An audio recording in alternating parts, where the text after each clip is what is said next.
All right. Hi, everyone. This is Mark Kapczynski from Gooten. I'm here today joined with Leslie Shannon from Nokia, who has arguably the coolest job on the planet, at least I think so. And Leslie and I have been on a number of CES panels together and digital Hollywood panels. And I think even Victor Harwood has suggested that we should have our own radio show together. So I was really excited to invite you to join me here on Coffee with a Purpose and wanted to introduce you to our audience and learn a little bit about your purpose and so on. So, Leslie, welcome. You want to tell us a little bit about yourself? Yeah, Mark, thank you very much. So my title, which yeah, I agree, it's a pretty cool job and it's a pretty cool title. I'm Nokia's head of ecosystem and trend scouting, which means that my job is to, I mean, Nokia is we're a player in the telecommunications industry. We manufacture the network equipment that phone companies use to build the networks around you. We sold the mobile phone business to Microsoft. You know, a little PS there. We don't do that anymore. But we've So, wait, that's the reason you have to use Microsoft Teams. we do use a fair number of Microsoft products, yes, but I believe it is not related to the handset sale. And anyway, They're just getting you back. yeah, yeah, their revenge. but but yeah, so my role is to I'm located in Silicon Valley in California, and my role is to look at new innovations that are coming from outside the world of telecommunications, looking for opportunities for both Nokia and for our customers, and our customers being the phone companies of the world, for places to make new revenues. And so I'm a gap seeker, as it were. So like, what's the stuff that nobody's paying any attention to, but that looks pretty cool to me that I think people in the telecommunications world should know about. And so fundamentally, I'm trying to build a picture in my own mind of how we human beings are going to be relating to computers in, say, 2030, and then what are all the things that flow out of that, and then what are the technologies that are coming up now that are going to get us to that future, what's significant, what's not significant, and then what should we be building the networks to support. That's actually the key question for the company. So I get to talk to a lot of people, a lot of companies doing really cool things, and but then I don't have to do any kind of like merger stuff or any due You don't have diligence to or do any any. work. Is I that have what no you're saying? responsibility, right? I'm just out there gathering ideas. Now I do have to think about the Wait, ideas in a deep and meaningful and way, but and they pay you for this job. yes, yes, it's amazing. Other How people did might you pay how did you Nokia. find this job? Like, was it on LinkedIn and you just applied for it and you're like, I'm perfect for this? No, no. As a matter of fact, that actually links very nicely to the fact that we want to talk about purpose and kind of individual Yeah. purpose here. Yeah. Well, the first big job that I had coming out of graduate school was actually well, it was not for Nokia. It was first for another company, and it was okay. I didn't really love it.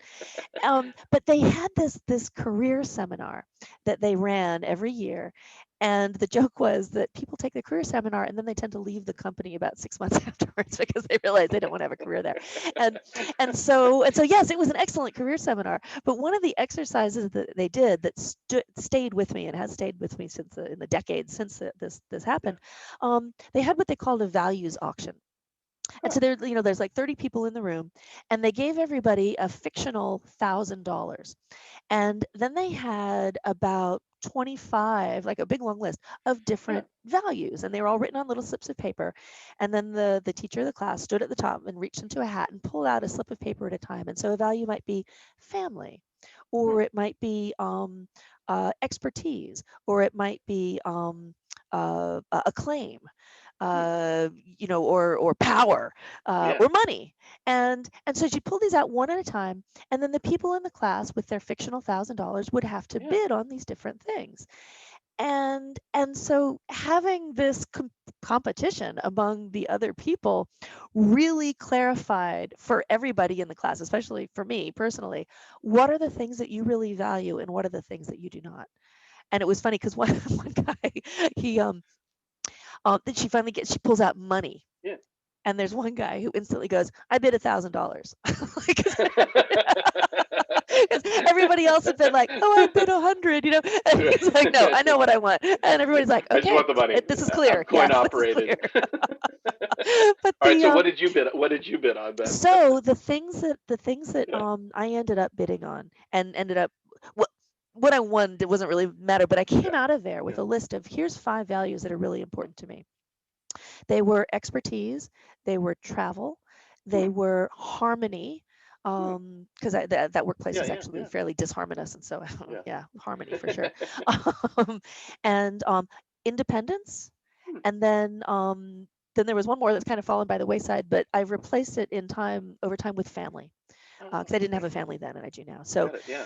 yeah, and what I realized also at the time Yeah. was when I had this list of these are the important things to me, I realized, oh, this job that I'm in right now, I don't have any of these in this role. So I actually, okay, I need to find something else, and I did, and so ever since then, that's been kind of and whenever an opportunity comes Yeah. up, which is kind of a weird, sometimes they're from weird places. I Yeah. hope that's my measuring stick. Hmm. Will I be able to accomplish these things? And it's it's most people think that you're after money or whatever, and no, it's for me. If you give me my Yeah. independence, Yeah. you can pay Yeah. me not very much, but if I can do my own Yeah. thing, that's fine. And Yeah. and the thing is That's that great. that Nokia is actually very good at giving people their independence. And so Hmm. when I got to Silicon, I joined Nokia. I've been with the company for 20 years now, but I came to Silicon Valley 5 years ago, and I was initially doing another role that was okay, but Hmm. it didn't check all the boxes. Hmm. And but I looked around myself and I said, well, wait a second, there is all this innovation that's happening in Silicon Valley. Yeah. The telco world is not paying attention to this stuff. Right. Headquarters needs to know about this. Our Hmm. product teams need to know about this. Our Yeah. Yeah. customers need to know about this so Yeah. that they can be designing and developing the networks of the future to serve these new cool technologies that I'm Right. seeing around me. So I just started doing it. And by doing it, Huh. Nokia and proving that it was worthwhile to be done at the same time as doing the job that they were So like you're paying me to doing do. your original job plus this job, Yeah, and plus I'm that's just how doing you this just kind of. research, and then I would Yeah. meet with customers and I would talk to them Nice. about the thing I was paid to talk to them about. And then I'd say, Yeah. by the way, do you want to hear what I've been seeing in They probably Silicon Valley? loved hearing all Oh my this. God, yeah. And they're like, Yeah. It's like, yes, yeah. absolutely. And It's then like it we took know it enough about switches already. Like we got precisely, precisely. Move that. on, move on. What's the cool stuff? Show us the cool Right. stuff. Yeah. And then it really only took about 18 months of doing that for Nokia to realize, okay, you know what, this other thing that you're doing, that is far more of a Huh. differentiator for the company. It's a Yeah. unique selling point for us. We've Yeah. discovered that if you're part of the sales process, it helps people Yeah. understand not just what networks do, but what networks are for. Right. And so what That's a was big actually difference. really, That's a big yeah, difference. it's a huge difference. And so me in actually trying to find a job that better fit my purpose, because one of Yeah. the things that was missing in the role that I had before was Yeah. expertise. I wasn't an expert Mm. at anything. But now I'm the one who does this research. You know, come to me if you want to know about innovation in Silicon Valley. I am the expert You now. got Yeah. it. And it's like, so it scratches my itch. And it also has given me just a really good role within Nokia, and within our customers as well. So Every salesperson must want to bring you into each one of their accounts. I mean, you're like the most yeah, popular person at Nokia on yes, yes, the sales front, right? It's yes. like with her, we can close deals. Well, at one point it was, I did have somebody who calculated that if I were part of a sales process, we were Yeah. statistically significantly more likely to close the deal. Yes. Wow, that's great. Yeah, I know. Congrats. It's like I'm gonna put that statistic and like tattoo it on my forehead because Like that's all you have to do is you were joking earlier about your resume, right? Like drop that into that's the only stat or reference you need. right, exactly, I help exactly. close deals. Yeah, Drop the mic. I get to drink the coffee. That's right. And I'll be having your coffee too. Too funny. Well, well, then, in the spirit of knowing all about trends, can you share a few of the trends that you think are most relevant for folks these days? Especially, I think a lot of folks, I mean, obviously you could cover so many different topics, but I think, one maybe area to kind of focus you around would be we saw such an explosion of e-commerce and brands and businesses having to shift to e-commerce over the COVID period last year. And, obviously some people made it, some people didn't make it. Some people really embraced it. Others, are getting left behind. And, some people are really foraging into, extensions of e-commerce. And so maybe you can kind of share with our audience a few thoughts around kind of what you're seeing around trends that ultimately impact the world of e-commerce and transacting over the internet, maybe. Yeah. So I've really been paying attention to what's been happening in the COVID era because it has actually really sped up quite significantly a Yeah. lot of the digitization of things. And you're absolutely right. E-commerce is definitely one of those areas. And so while people, who have been going online and ordering, just I need a paper clip. Oh, I'm going to get that from Amazon now. I mean, it's it's Right. really kind of insane. Um, but that's the traditional, kind of e-commerce that we've known. Yeah. Yeah. Where I think the next wave is going to be is I've actually ended up spending a lot of time in COVID times in virtual reality. Yeah. And there's all these amazing virtual reality meeting rooms. I go to a lot of meetings. I've done a lot of presentations in alt space. I've been to, kind of also fun kinds of things in VR chat. Mhm. And what's happening is that some of and also not just virtual reality, but Yeah. kind of parallel universe reality. So Animal Crossing, for example, Yeah. and savvy brands are realizing that these new digital spheres, these new digital places to be, whether it's, kind of two-dimensional on just a Yeah. handheld thing on Animal Crossing, or if it's a full three-dimensional thing that you're in virtual Yeah. reality, Yeah. that there is some significant brand presence to be had in these new digital spheres. And it used to be that I used to talk about kind of the real world and the digital world, and I've been realizing, because I've been spending so much time in the Yeah. digital world this year, that that's a false Yeah. dichotomy. It's a difference between the physical world and the digital world, because both of those are real. It's And the oh, go brands ahead. that are realizing early on Yeah. and doing things, like Hellman's mayonnaise in Canada, um like in Animal Crossing, the game Animal Yeah. Crossing, there's a thing where Yeah. turnips are kind of like the stock market thing, and if you don't cash in your turnips, they rot, and so you've lost your investment.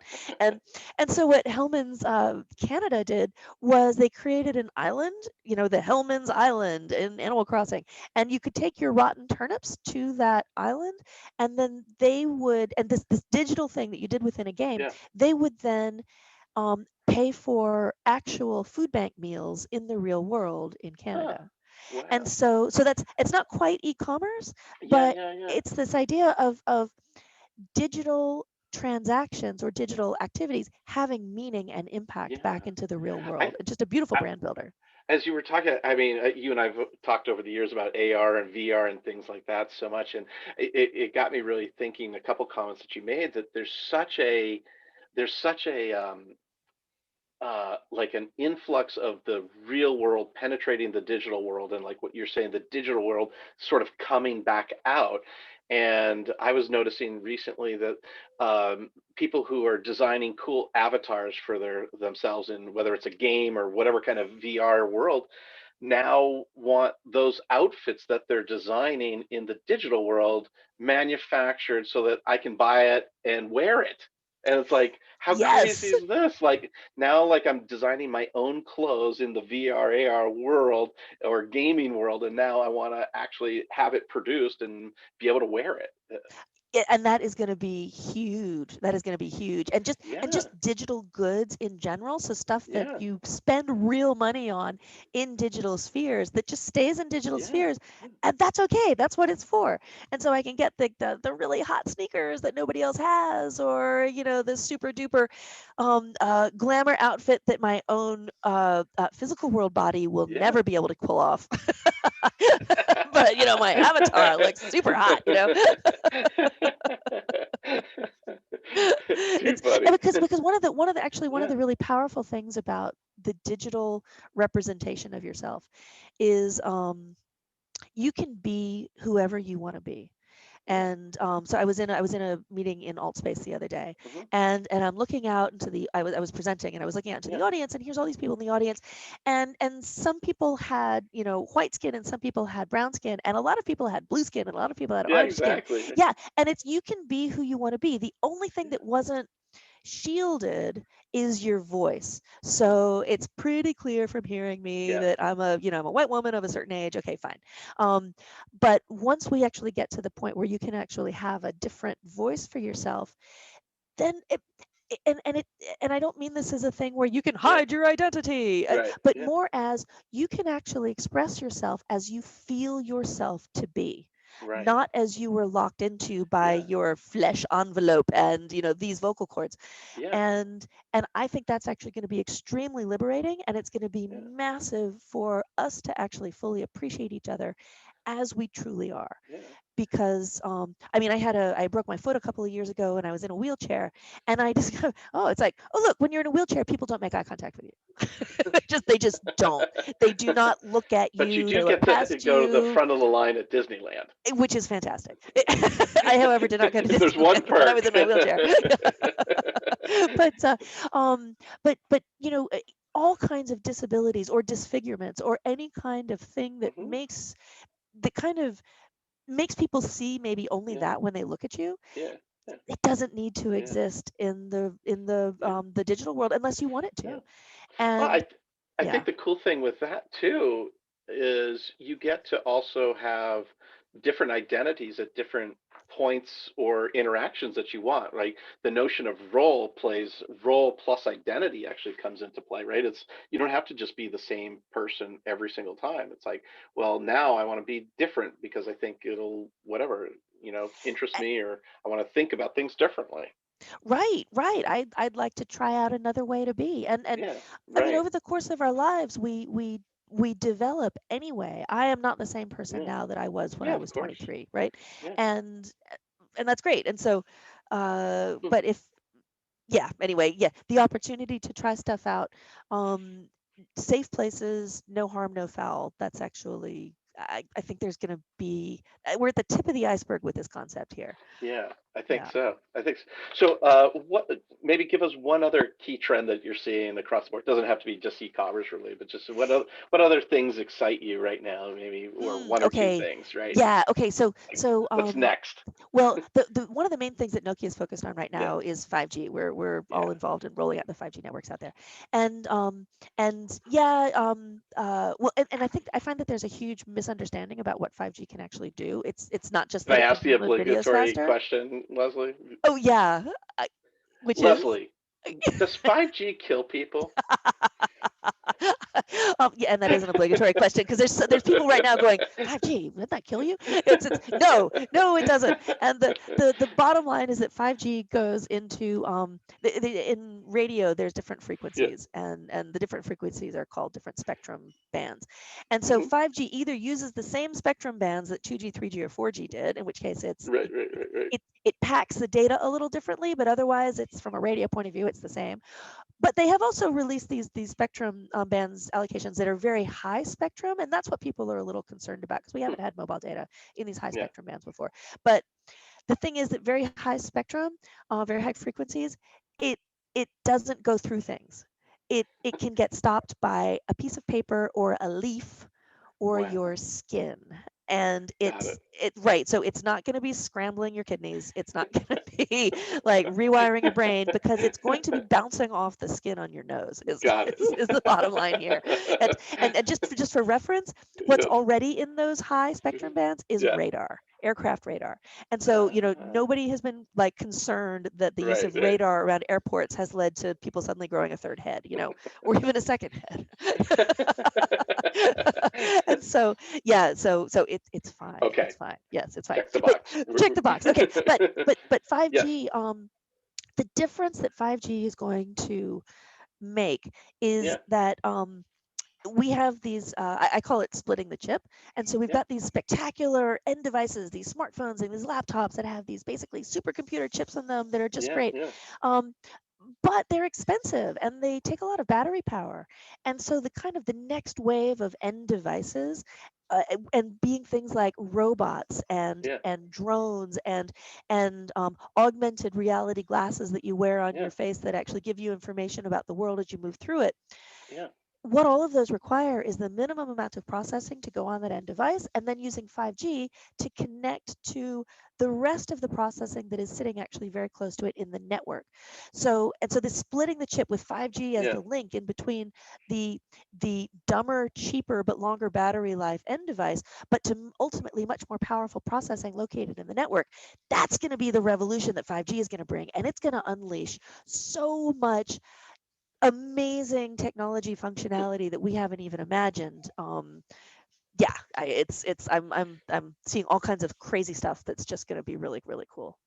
Yeah, it's just listening to you talk, obviously it's motivating and exciting. I was just even thinking, just like all the data that has to get prepared for all this, because like while you're talking, I was envisioning having my glasses on and walking down the street, and it's like you walk past a retail location, it's like like as I'm walking by, I want to like already know my wish list of things and just automatically check to see if there's inventory available, like what, so I know whether I need to go in or not, or find it online and just buy it online or what have you, right? Exactly, exactly. And so it's this concept of kind of the spatial internet. So taking the information that's available on the internet and Yeah, then overlaying it with the physical 3D world as we move through it. And then when things that are relevant for us and that whatever our device is, knows that this is something you're interested in, kind of flagging it up, and yeah, you can see it visually coming up yeah, into your yeah, visual field, and you can speak to your glasses or a menu that you actually interact with that's visually in your visual field, and because your glasses have hand tracking, they can yeah. actually see where your hands are, so you can now interact with the menu. And now suddenly we're in the world of the Jarvis kind of interface or Minority Report, and and suddenly we don't need keyboards anymore, and we don't need screens, There you and go. how we relate to computers is Or a mouse. completely, or a mouse, I'm right? get rid of my mouse. Exactly. Or like, oh my God, where's a power outlet because I've got to charge my device. These kind of much lower power, longer lasting devices, just with the network Yes, connection yes. back to something that's doing all the grunty processing. That's the kind of future that I'm looking at. Very cool. Well, I want to shift over to our lightning round, but before we do that, I want to ask you a quick question on. So our podcast goes out to over 50,000 subscribers, plus our social media following, which is over 20,000 folks. Um, what can our community help you with, right, in the execution of your role, your job, and so on, or the people you're interacting with? How can we help you? What do you need? Well, I'm always looking for cool ideas and solutions to problems, either problems that I didn't know existed, or solutions that I didn't know existed, Yeah. and anything that can in some way tie back to some kind of network connectivity. Hmm. So, if it's something that happens entirely, on a computer, okay, that's not so interesting. But if it's something that actually is part of a larger Yeah. ecosystem or value chain that requires some kind of connectivity in there somewhere. Yeah. Yeah, so processes or ideas or Technologies and stuff. yeah, or technologies. Yeah, it's and the thing is that I don't, because I don't, I'm not a partner person. I'm not doing any work. I'm Yeah. just taking the ideas and then combining them with other, and then sharing the ideas. Yeah. What I do You're is like a point of filtration of all the a things to I'm see how kind of they a connect clearinghouse. together. Yeah, Yeah. exactly, exactly. And if it fits Awesome. in with the other stuff that I'm seeing, then I will talk about it a lot. All right, all right. Well, we'll get folks to submit things for you, so Thank that'll you. be Thanks, that'll be Mark. great. Okay, so shifting to a quick lightning round here. So, what was your first job when you were younger? Okay, so I went to graduate school, and I actually have a master's degree in the history of art. And then when I got out of graduate school, I didn't really know what to do. But there was an audition for Jeopardy, and so I went to the audition for Jeopardy, and I ended up being a 5-time undefeated winner back when they retired you after What? 5 games. Yeah. That's great. And so that was the first serious Now, money how I did you earned. accumulate all that? This is just now curiosity. Like, how did you accumulate all the knowledge in that short a period of time to be able to win Jeopardy? Because Trivial Pursuit came out while I was in high school, and I Mm, played Trivial Pursuit with my parents almost every night after dinner. And I there you got to go. where I had pretty much memorized, and we also watched Jeopardy Everything. at home, yeah. And Yeah. I had just got to where I just memorized the entire all the cars just from having played the game. I've got a good Nice. memory, and so and I've got fast reflexes. So those two things together, they just created a game show that was like right in my wheelhouse. So Perfect. Yeah, thank you. nice. All right. Well, congrats. That's great. All right. Next kind of, I kind of have a random set of questions here. So the next one is, what's your favorite restaurant in any city in the world? Since I know travel's one of your passions. Oh What's your yeah, favorite travel is restaurant in any absolutely one city? of my passions. Oh my gosh. Um, well, one of the is more of a style of restaurant. In Hmm. Taiwan, they have Hmm. these shabu shabu restaurants. Mm. Shabu shabu is a Japanese Yeah. thing where you have a pot A of pot of broth and water and yeah, boiling water or broth, and then you yeah, have a bunch of yeah, things and you dunk them in and you yeah, create a yeah, soup and yeah, it's yeah. yeah. And so in Taiwan, they have these kind of self-serve shabu shabu restaurants, Oh. and so you go through and you just pick out all the ingredients and then you get and it's just so warm and so Oh, delicious you're and if you're with friends it's just a great social experience, yeah. So shabu shabu restaurants in Taipei, nice. that's Nice. You're making me think. I used to travel a lot to South Korea, and anytime I would land there, I'd go to. I used to stay at the COEX, one of the hotels by the COEX Mall, and I'd go to the food court, and I'd always get this bowl of like spicy red soup with rice noodles and stuff. It was called tteokbokki with seafood, and it was just like, oh, it oh was the like this cheap, thing. like $5, but it was like the best bowl of like spicy soup and everything. It's So oh actually you're talking about a single dish. um Barbecue King's Peking duck in Sydney, in all Chinatown in right. Oh, Sydney. I gotta That's write that oh one my down. god, That's yes, it. every time I Okay. go to Sydney, Barbecue King, yes. Barbecue King. I'm gonna write that one down. That's on my wife and I our bucket list is to go to Australia. So I gotta Oh, write that yeah, one down. totally So worth it. okay. And Barbecue King and the I Peking duck. Yes. got it. I'm making a note. All right. Next question. Since again you travel for both work and pleasure, what conference do you miss attending the most given COVID restrictions? I don't miss attending any conference.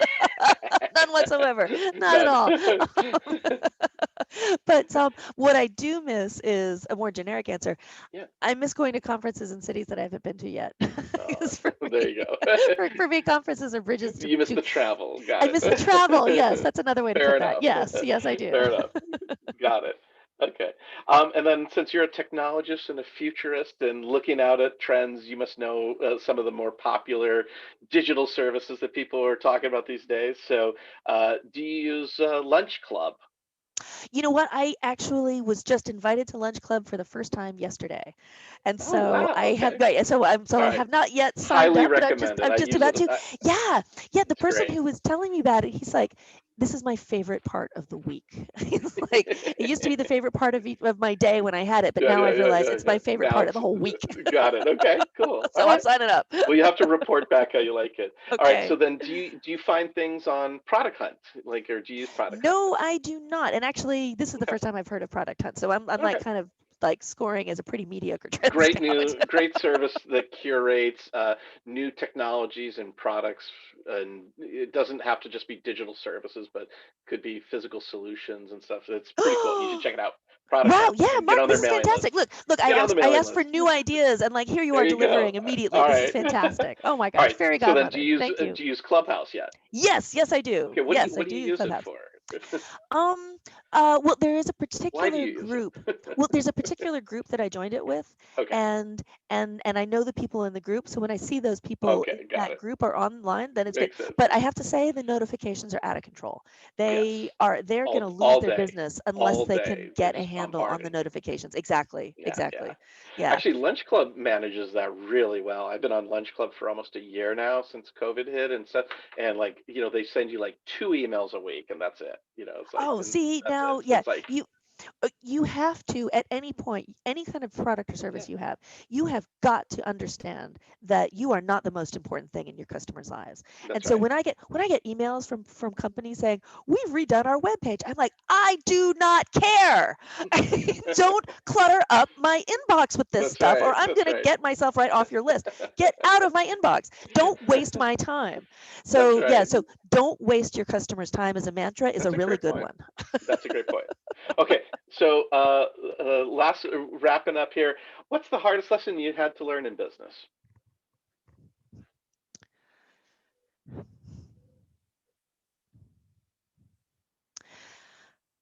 That you can't do everything yourself.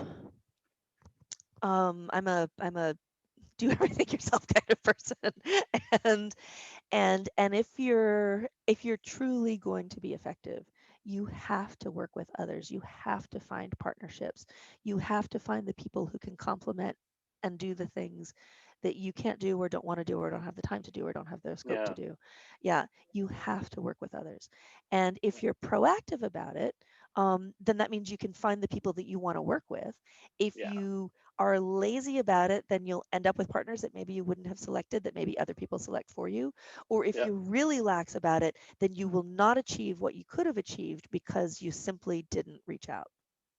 got it. Great point. All right, so then the counter to that is, what's the most important business accomplishment that you've had yourself? Um, well, Creating I this guess, job.